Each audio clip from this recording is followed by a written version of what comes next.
नमस्कार दोस्तों, मैं रंजन सिंह। आप दरअसल आपको बता दें, आज हम पहुंचे हैं उत्तर प्रदेश के इटावा में, जहां हम आपको ग्राउंड रिपोर्टिंग दिखा रहे हैं। लेकिन कुछ जो बसपा के कार्यकर्ता हैं, जो ज़मीनी कार्यकर्ता हैं, उनसे भी हम बातचीत करने की कोशिश करेंगे कि उत्तर प्रदेश का क्या हाल है, बसपा का क्या वजूद है और बसपा कहां तक सफल हो सकती है। पहले हम इन्हीं से इनका परिचय जानने की कोशिश करते हैं। सर, आप पहले अपना परिचय दीजिए। बीरन सिंह यादव। पार्टी में कोई पद या कैसे क्या? अभी इस समय पार्टी से मैं निष्कासित हूँ। इसके पहले मैं विधानसभा का प्रभारी था। इन्होंने बताया कि ये अभी पार्टी से निष्कासित हैं, लेकिन अभी पार्टी में आप काम कर रहे हो, निष्कासित तो हो फिर भी? हाँ बिल्कुल, जब तक पार्टी में बहन जी और हमारी सांस जब तक है तब तक पार्टी में कार्य करता रहूँगा। इन्होंने कहा है जब तक हमारी सांस है और बहन जी हैं तब तक मैं पार्टी में काम करता रहूँगा। कुछ लोग ऐसे हैं जो बहन जी जब उन्हें पार्टी से निकाल देती हैं तो वो अन्य दलों में चले जाते हैं, अन्य पार्टियों में अपना भाग्य आजमाते हैं। तो ऐसा आपने क्यों नहीं किया? वो स्वार्थी तत्व के लोग होते हैं जो इधर उधर पार्टियों में जा कर के केवल सत्ता सुख भोगना चाहते हैं, लेकिन हमारा यहाँ पर ऐसा कोई मतलब नहीं है। हम जहाँ भी हैं अपने बहुजन समाज में हैं और जो दल हैं वो बहुजन समाज में कोई काम नहीं करते। जब पार्टी से आपको निष्कासित किया होगा तो कुछ दलों के आपके पास ज़रूर ऑफर आए होंगे? हाँ, भारतीय जनता पार्टी को छोड़ करके सभी पार्टियों के लोग, जैसे आम आदमी पार्टी है, एएसपी है, समाजवादी पार्टी है, कांग्रेस की पार्टी है, इन लोगों ने हमसे संपर्क साधा, लेकिन मैंने स्पष्ट मना कर दिया। तो अब 2022 के चुनाव को कैसे देख रहे हैं आप?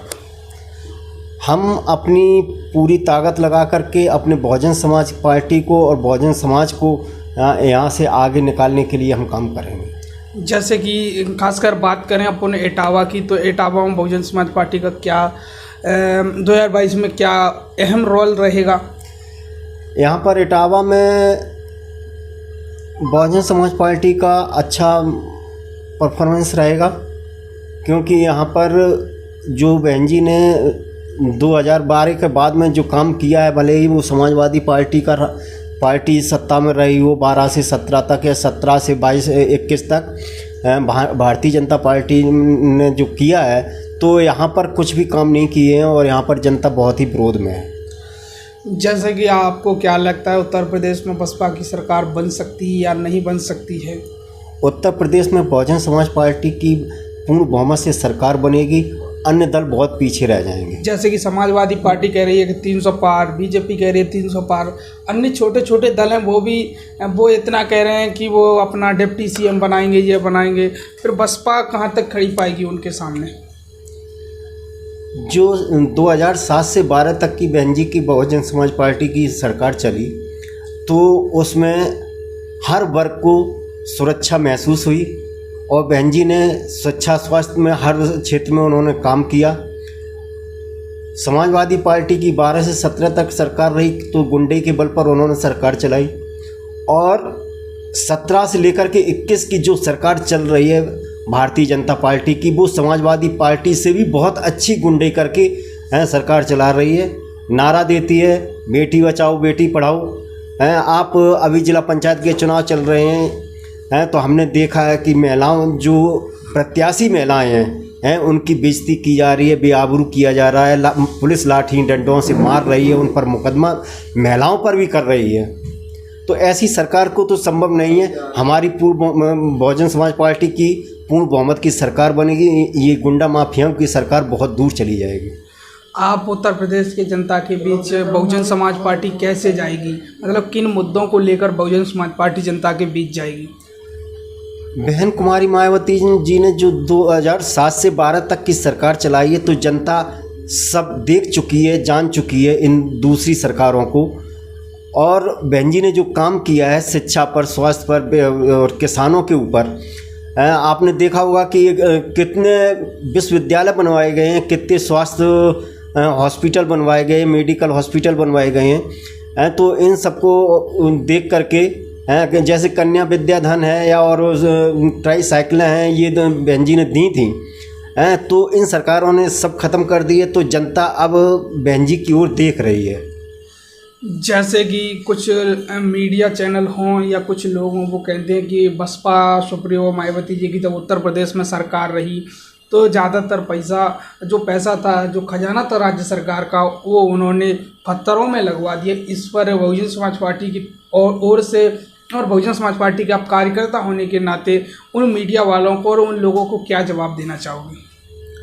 हम उन मीडिया वालों को ये जवाब देना चाहूँगा कि जब पहले कांग्रेस की सरकार, समाजवादी पार्टी की सरकार और भाजपा की सरकार रही, तो जब भी दूसरे दल की सरकार आई तो उनका खजाना खाली मिला।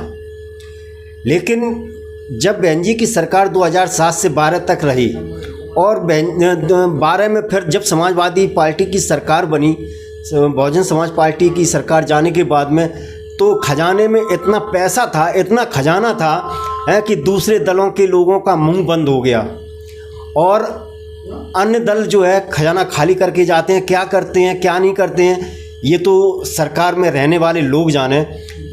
भले ही बहन जी ने मूर्तियाँ बनवाई, मूर्ति लगवाई, हाथी लगवाए, पार्क बनवाई हैं, लेकिन इतना विकास कार्य करने के बाद भी खजाना भरा हुआ मिला समाजवादी पार्टी को। जैसे कि अब हाल फिलहाल में चुनाव होने वाले हैं, 6 से 7 महीने रह गए हैं चुनाव के, तो ज़्यादातर जो मेनस्ट्रीम मीडिया के चैनल हैं वो उत्तर प्रदेश में सक्रिय हो गए हैं।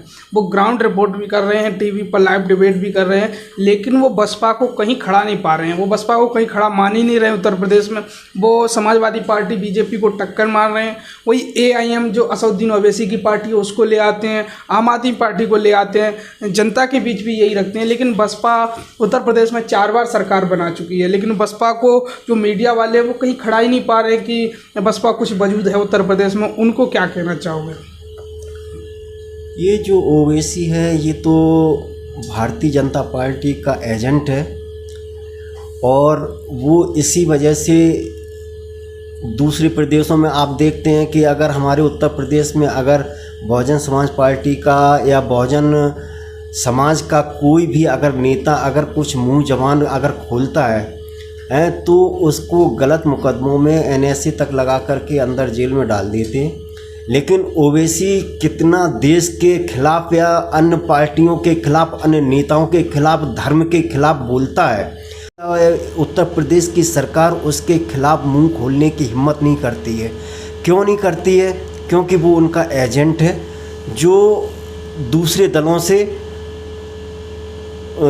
दलों के वोट काट करके वो अपने पाले में कर ले और हमारी बहुमत की सरकार बने। लेकिन अब रहा मीडिया का सवाल, तो मीडिया का सवाल ये है कि जो हमारे बहुजन समाज का चैनल है तो वो है नहीं इस समय हैं, और अगर जो हैं भी तो वो सब इन झूठों से जो झूठे वादे करते हैं और जो हमारे योगी मोदी जी हैं झूठ बोल करके इन्होंने सरकार बनाई है और अभी भी झूठ बोलते हैं तो ऐसे नेताओं से बच कर के अपने बहुजन समाज की सरकार जब तक नहीं बनेगी तब तक हमारा लोगों का हित होने का नहीं है। जब तक बहुजन समाज की सरकार नहीं बनेगी तब तक हमारा और हमारे समाज का भला होने को नहीं है। ये बात कही है, आपको बता दें, बीरेंद्र सिंह यादव जी ने, जो बहुजन समाज पार्टी के सक्रिय कार्यकर्ता हैं, भले ही पार्टी से निष्कासित हैं लेकिन वो पार्टी के लिए वफादार और ईमानदारी से काम करते हुए दिखाई दे रहे हैं। साथ ही आपको बताने की कोशिश करें, यह रिपोर्ट आप उत्तर प्रदेश के इटावा से देख रहे थे।